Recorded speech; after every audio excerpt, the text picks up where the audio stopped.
Hello, everyone. Welcome back to the podcast. This is a Conversation with Ari.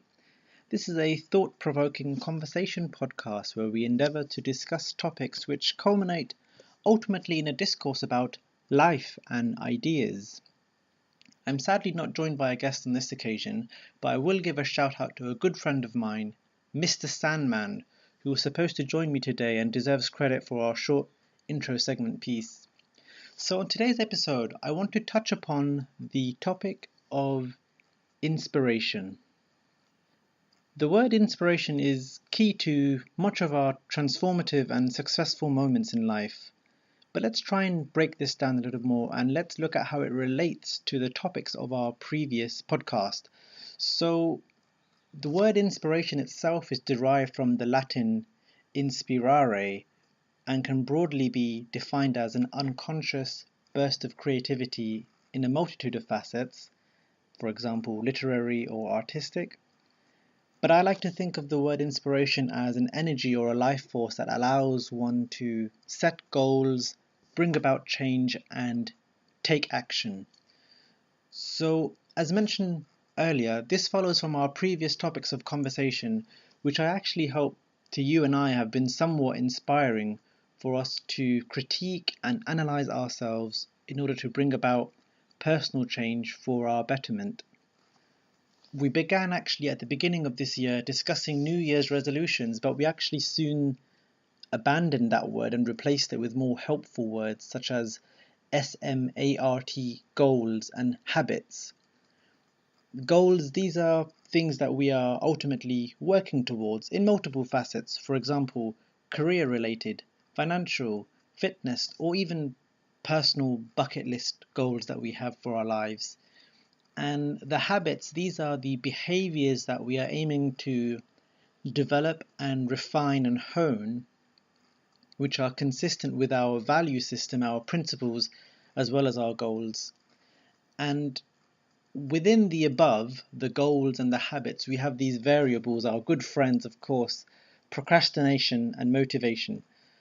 Procrastination, simply put, are the behaviors that prevent us from reaching our goals, and motivation essentially does the opposite to this.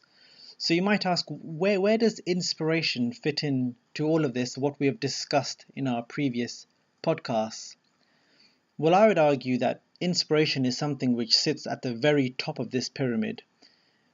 Inspiration is something, to use a scientific term for a moment, brings about a paradigm shift. So you might ask, well, what is a paradigm? So a paradigm can be thought of as the way in which you see the world, or your kind of lens. So you can see a particular situation, but the way in which you're interpreting that objective truth, as it were, is your paradigm, the way you're seeing that situation. To give an example, before we as a people properly conceptualized the germ theory in medicine, you'd find that a lot of soldiers from the war would often die from infection rather than acute blood loss from their wounds. But before this entire notion of germ theory and bacteria that can actually cause severe infection and can be deadly, before that even came about, the sanitary precautions that were being taken were not properly adhered to because we were not aware of this at all. But when the germ theory came about, that completely changed the way in which we saw the problem and how we dealt with the problem as well. So that was a paradigm shift. It was a change in the way that we saw a particular situation. So a paradigm shift is a shift in our way of thinking, a different way to see the problem, and a good proverb that I like to kind of borrow from Stephen R. Covey, the author of The 7 Habits of Highly Effective People, is that he says the complex problems we face can often not be solved with the same level of thinking we had when we created them. So just to kind of think about that for a moment.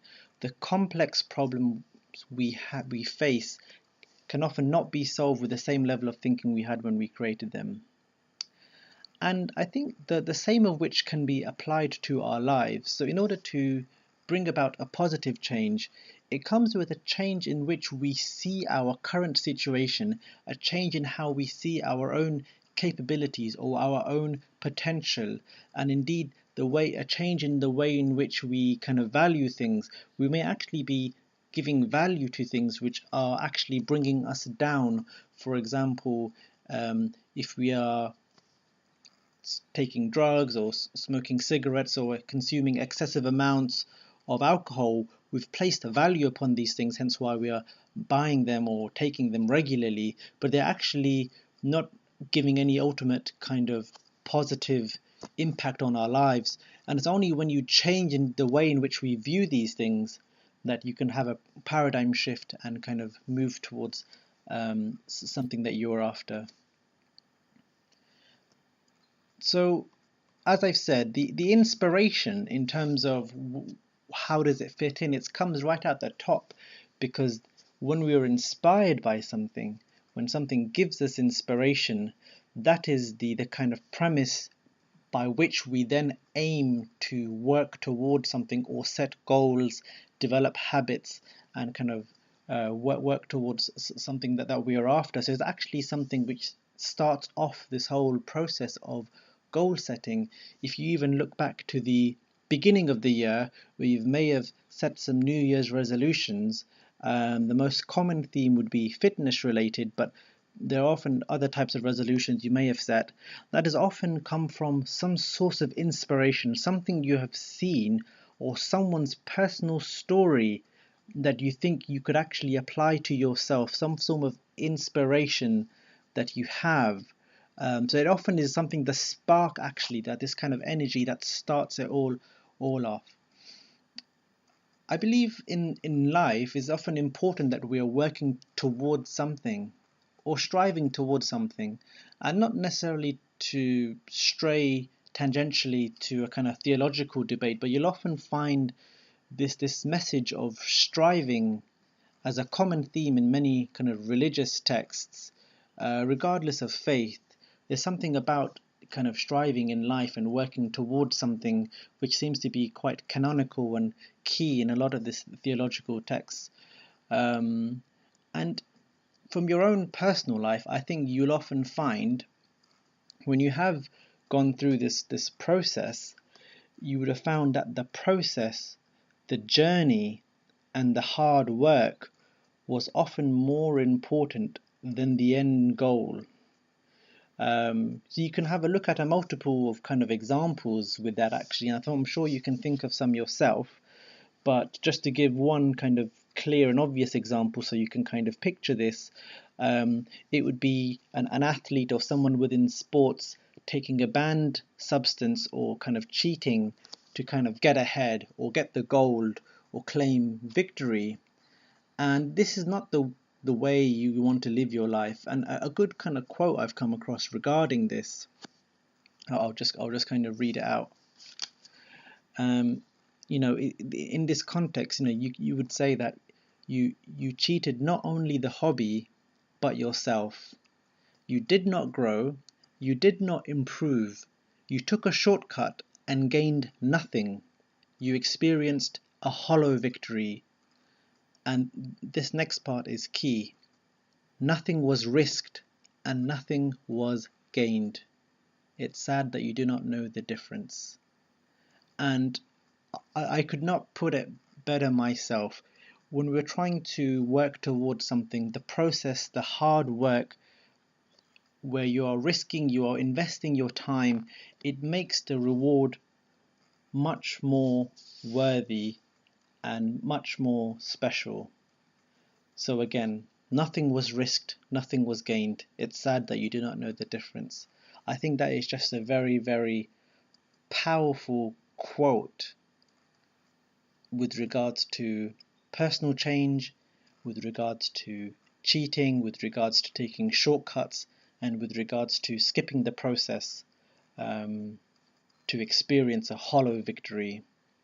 And I think this is also true in life and in the natural world, where things follow a natural sequence, and when these principles are abandoned in order to obtain a quick fix, you would argue that the home is built on an unstable kind of foundation. So you can see it in the context of in healthcare as well, where often quick fixes are offered for chronic problems, whether it's gastric banding or coronary artery disease. This is often a culmination of habits over a long period of years that have resulted in this. And yes, a quick fix can be offered, but ultimately the best results will be gained from making a significant change. So coming back to what we were discussing, we mentioned that in life it's important that we're working towards something or striving towards something. And if you just simply consider the alternatives to that, you're either moving forwards or you are either stagnating, which is staying exactly where you are, or regressing or going backwards. So it's important that we kind of set these goals of what we are working towards. But the real question is, how do we decide what to do? What should we be working towards?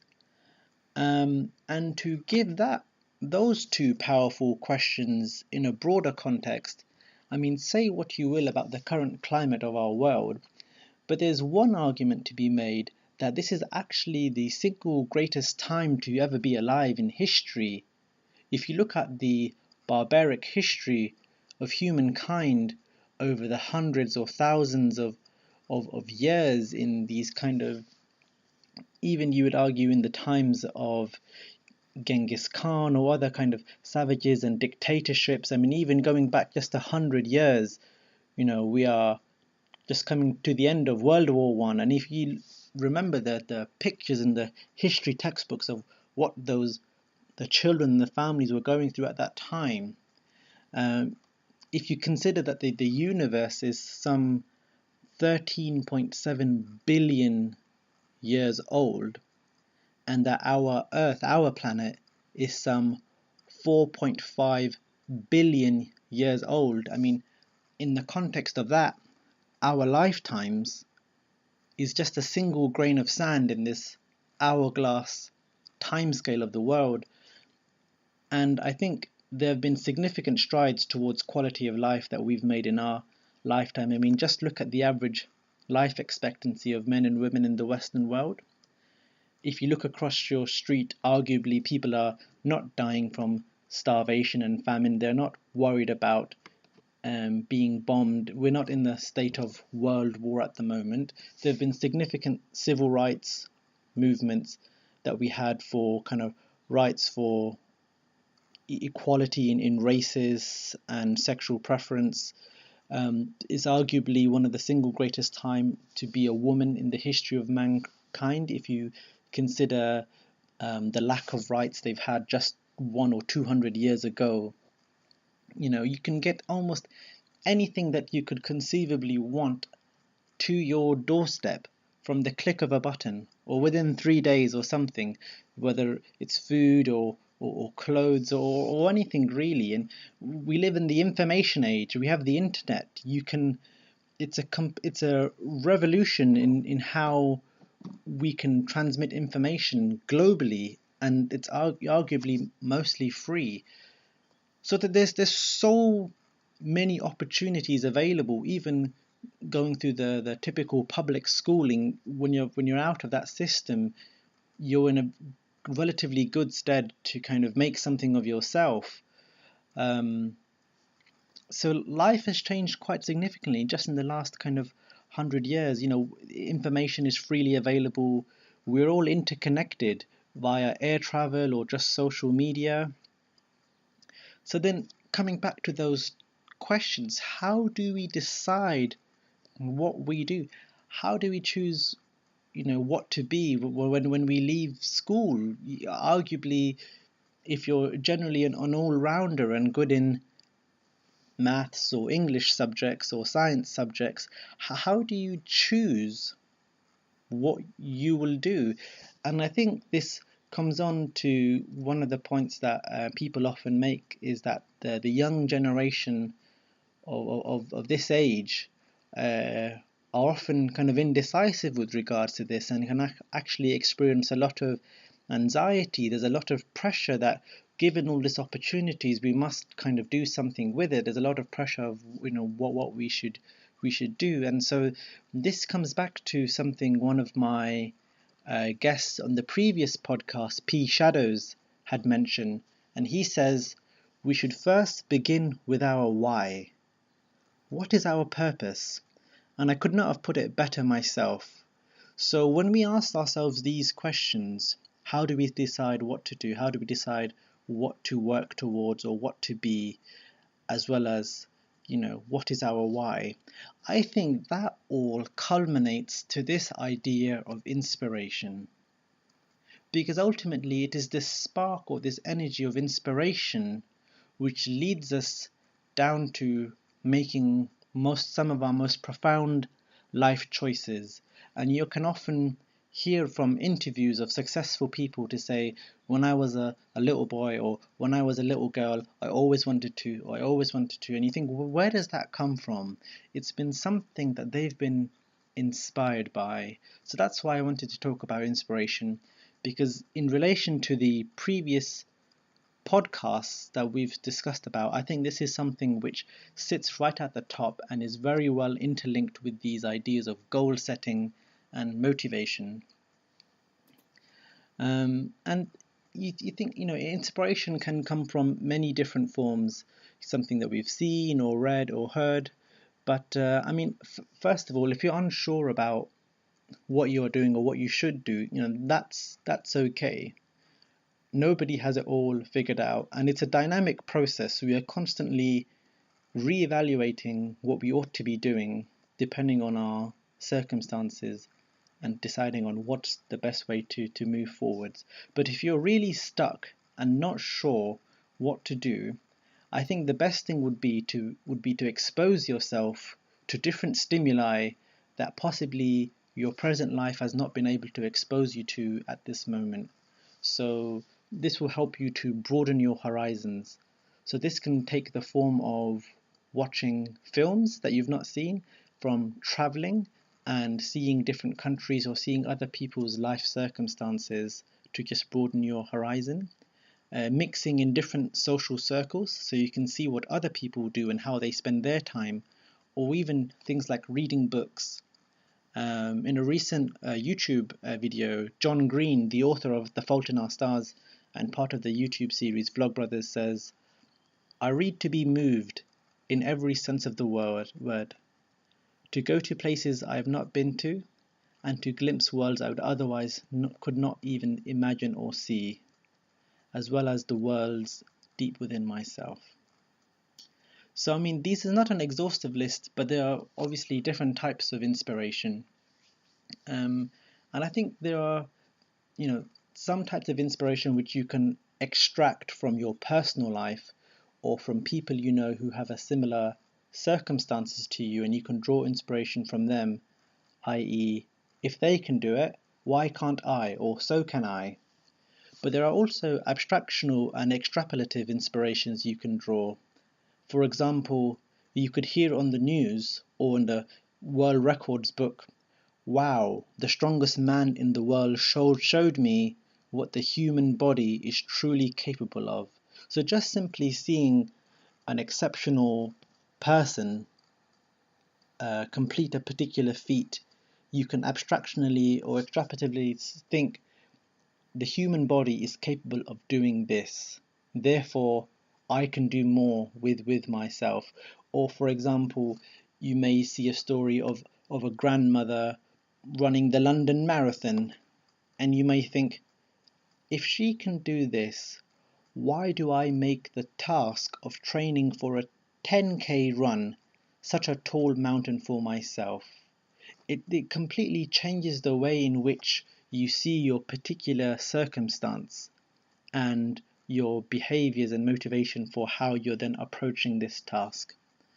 For those of you who are a fan of podcasts and listen to the Joe Rogan Experience, there was a particularly interesting guest he had on who was a physician from the USA known as Peter Attia, who recounted one of his experiences of doing natural water swimming or swimming marathons.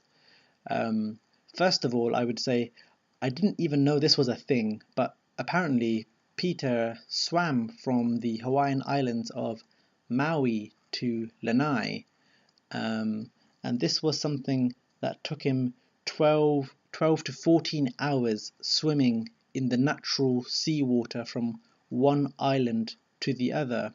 And he actually starts by explaining, what led up to him doing this. He says he was actually inspired, coming back to the topic of this podcast, by a lady called Penny Dean who swam the Catalina channels near Los Angeles in USA. She swam 7 hours in open water, which is about 21 miles, which is absolutely incredible. I mean, when Peter talked about how he prepared for this swim, he even started by saying, first of all, I needed to learn how to swim. This was someone that did not even know how to swim and was then swimming in open water from Maui to Lanai.